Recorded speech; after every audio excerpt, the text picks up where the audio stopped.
Hello, everyone. Welcome to another episode of Unpontificated. And today I thought we'd engage with an interview that Rob Breakenridge does with a fellow panelist there. You'll see who that is. But they do, Rob Breakenridge is a National Post writer, columnist. And they're talking about the pipeline and Canada's role, I guess, in the world regarding pipelines, how far we've fallen, what we need to do to get back on track to be that energy superpower that Mark Carney likes to talk about. It was a really good, candid interview by two fellows who really do care about this country. So let's take a listen and please engage. Yeah, guys, if you like this content, I like to look at certain interviews and discussions and bring them to you. Please like and subscribe to the channel. It will really help me grow the channel a little bit. I do appreciate it. And do leave comments as well if you care to. Let's engage with this interview. Greetings, folks. I'm Rob Breakenridge for National Post and NP Comment. Alberta has now officially submitted a proposal to the federal government, to the Major Projects Office, for a new pipeline to the West Coast. Presumably, that will be fast-tracked by the federal government. We're expecting that designation of this being in the national interest from the Prime Minister by October. But is all of this enough to really get Canada to where it needs to be, to really fully embrace the opportunity that presents itself and to be that destination for investment and be a global energy superpower? Well, someone who's been watching all of this very closely is David Knight-Legg.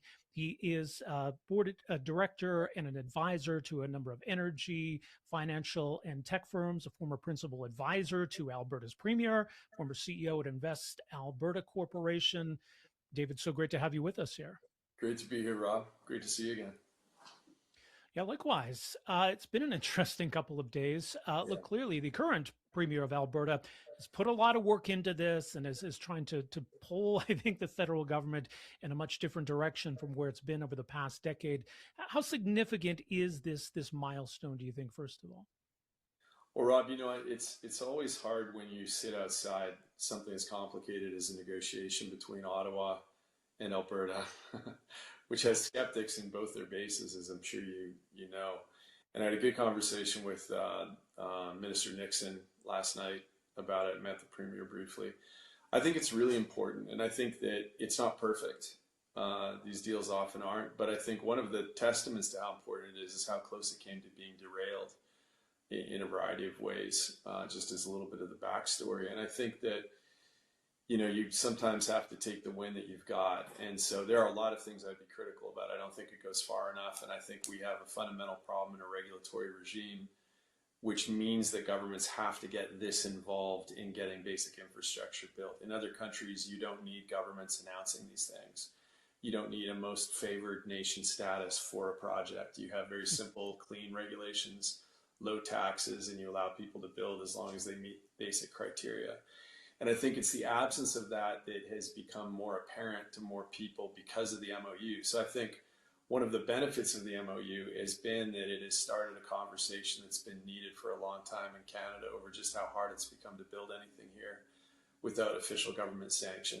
And I think that's a conversation that's going to continue to persist as this project works its way forward. Yeah, that's just such a great point, that there's just way too much government. Get out of the way. Let's watching Pierre Poilievre in that interview that he did with oh my goodness, the Experience podcast, the biggest one in the world. Remember the guy's name? Anyway, he said if he was going to have a party, he'd call it the "Get the F Out of the Way" party, because he just needs government to get out of the way. Have the regulations, but just have people, submit to whatever board they need to submit to. Get things built, get them built fast. Just make things easy for companies to come in here and invest. Yeah, even just the existence of the Major Projects Office, the Building Canada Act, I mean, it's a recognition that we have all of this red tape in the way, and we sort of create this separate track to try to bypass it, but it just kind of leaves everything else still in place, right? So in a way, it's an acknowledgement that we have that problem, but it doesn't really address it at the same time. That's a great point. In fact, I think that's a great way to put it. And that's actually a conversation that really needs a national conversation that needs to happen. If you have to create an entirely separate bureaucracy to avoid your current bureaucracy, it might be time to reform your current bureaucracy rather than set up a new set of That's funny. channels That's really and funny. processes that ultimately are privileging things that still require the government to lean in. And it creates a greenhouse for favoritism and, you know, trying to get the attention of the government and trying to do things rather than a level playing field where anybody can come in and innovate and create. And I think as a nation, we've got to do better than this. You know, it looks like 1970s style industrial policy rather than a fair, free, open, entrepreneur-led marketplace of ideas and opportunities. And you have to believe that there are really creative ways of thinking about things that would be initiated across Canada right now if the regulations were simple, the taxes were lower, and the process was clear. I think we're seeing under this prime minister sort of a slow dismantling of a lot of the Trudeau legacy, which is maybe long overdue and perhaps needs to be expedited to some degree. But what does it tell us about then the missed opportunity of the last decade and all the cost, all that was wasted as we sort of lived and endured under those policies? You know, I've said it before, Trudeau is the worst prime minister that Canada has ever had in my life, in my time here in Canada. I've been here for 42 years now. Trudeau, bar none. It's not even really close. Not even close. you know, Rob, I think one of the things that's really interesting is Mark Carney was the heart of a lot of those policies. And, you know, half of me believes, you know, that's what makes him the perfect guy to dismantle them because nobody else is going to be as credible with that liberal base as he would be at turning back some of the environmental overreach that's restricted the ability to build in Canada.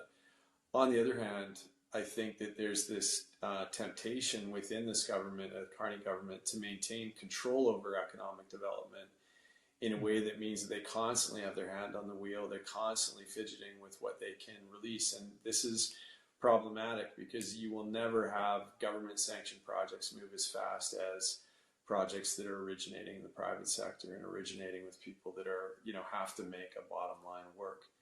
So I think, you know, the dismantling of the Trudeau era is so important for the country to move forward, but that's not sufficient. It's essential, but it's not enough to actually start to get the economy rolling again. And you saw this in this really odd condo deal that happened and a lot of these things where there's a constant attempt to use government money. We don't have it. You know, they're borrowing it to expand the bureaucracy and also to expand the government reach into things like housing, energy. You know, these are sectors that in most countries are managed without the government having to intervene. Yeah, and it's interesting because you mentioned the economy, and obviously that's an impetus. I know there's provincial federal dynamics, there's the energy side of things, but there's just, you know, when you look at the economic challenges Canada's facing right now and how lethargic our economy has been, the global headwinds we're facing, the trade uncertainty with the United States.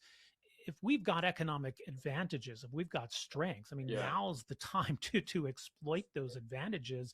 Is there a dawning realization just with everything that we're facing now that we have all of this in front of us? I think so. Look, I think it started with there was a paper by Stephen Moran, who went on to be the chairman of the Council of Economic Advisors for the president back in November 24, when he said the United States should embark, and this is what the president ended up adopting as formal policy, should embark on a process of integrating its national interests in energy security, military security, and trade security.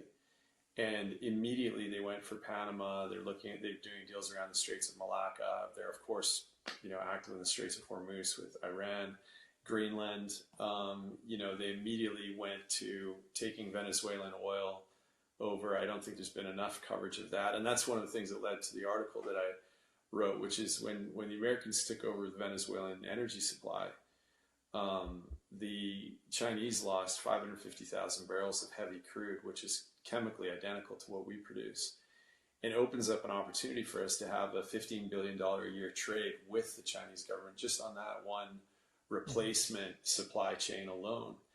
And the idea that, you know, we had Northern Gateway effectively blueprinted already, that's a 565,000 barrel pipeline that could easily get there. But when you look at why Northern Gateway was ultimately canceled, it's a series of just self-imposed rules that have nothing to do with ultimately helping the environment, even though they're dressed up that way.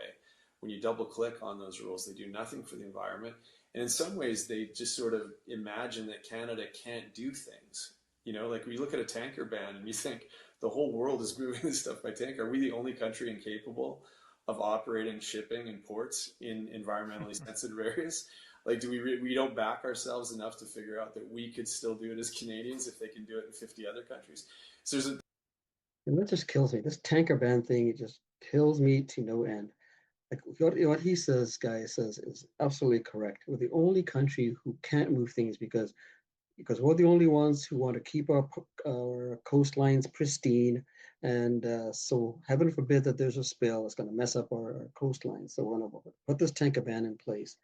It's just ridiculous. It's just making Canada look incompetent, inept, childish, and just want to shoot ourselves in the face. Why are we doing this? there's a lot that I think happened during that Trudeau era that we're going to have to answer for, and I think we're starting to at least have the right conversations. And yesterday's announcement was an important step towards, I think, government saying we need this pipeline. I still don't like the fact that they're putting themselves in the position of being the ones to back it, and treating pipelines more like airports or something that, right, is maybe being realistic about what you do if you do have a very kind of statist government environment. But it would be better if we had a nation that could go back to a nation where free market entrepreneurialism didn't require constant government sanction. Get out of the Yeah, way. there's that. I mean, I think one of the positives here. I mean, with Trans Mountain, we faced a real backlog when it came to the capacity, Yeah. pipeline capacity, right? So with this, I think there's the investment, the spin-off that comes with increasing production to fill this pipe and to fill some of the other projects like South Bow or like the Enbridge Mainline expansion. That the expansion, the growth of production is where we could really see a lot of that investment, the economic spin-offs. How much does that tie into this, do you think? Look, I think it's super important. I think there's, these are supply demand cycles, and the demand side, when you look at Asia, is unprecedented, and so I think that's the point you're making is critical. I think you could we could get to 10 million barrels ultimately. There would be no problem in terms of egress and demand. Almost all the issues related to the investability of that process are tied to things like whether or not pathways and CCUS is really the most important thing in the world, or is it more important than some of these commitments to actually produce and supply and ship? And I think that it's not. I think our lesson from a lot of the environmental and to the Prime Minister's credit, he came out and said $200 billion in 10 years of environmental activism from Ottawa produced absolutely nothing of note. It certainly didn't change the emissions profile of the country in any significant way. And in many ways, it harmed the ability for Canada to play a role in reducing global emissions by shipping a lot more of our gas to offset the coal-fired Chinese grid. And so in so many ways, I think there's been a decade of strategic irrelevance, but also a decade of real economic decline. And I think this Prime Minister is faced with needing, and I think what's happened in the trade, and I think they're sort of trying to glide past the fact that the Americans have said, we're going to do a deal with the Mexicans and not with the Canadians. And we're going to put you guys on this annual review process. Now, a lot of people are saying that's fine. I don't think that's fine. I think that's an absolute failure to effectively negotiate the past 18 months. And that is starting to put, and I think the Prime Minister is smart enough to know deep down this is a real problem for the country and for him. And when you look at Canada and the Canadian balance sheet of exports, you know that energy is the only place where you're going to get an immediate return economically on an investment. So I think he's still trying to juggle that kind of absolute realism about what works economically with his desire that there still be kind of a signaling effect, at least to his base, that they're going to take care of the environment. But I'm just not sure when you look at, sitting on the board of an energy company, you look at the costs related to all of these sort of exogenous environmental commitments that Canada is kind of inventing with the hope that it signals environmental commitments, but they're not really making that big a difference to the planet, and they're adding extraordinary costs. and they're often being managed by government bureaucracies that don't move at the speed of business or commercial interests. So I think it's an important step.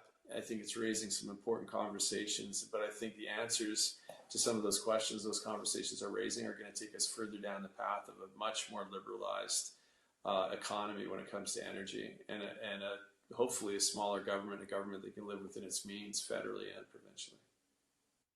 Yeah, and I guess that's the takeaway here, right? I mean, it's fine to say that this is a positive achievement. This is a project that is worthwhile, but to avoid maybe patting ourselves on the back too much here, and recognize some of these broader challenges we face. What do you think should be the next step here, rather than just say, see this major projects office, this approach is working, to have a more meaningful conversation about taxes, about regulation, about just the whole picture? Is that really where the conversation ought to be going?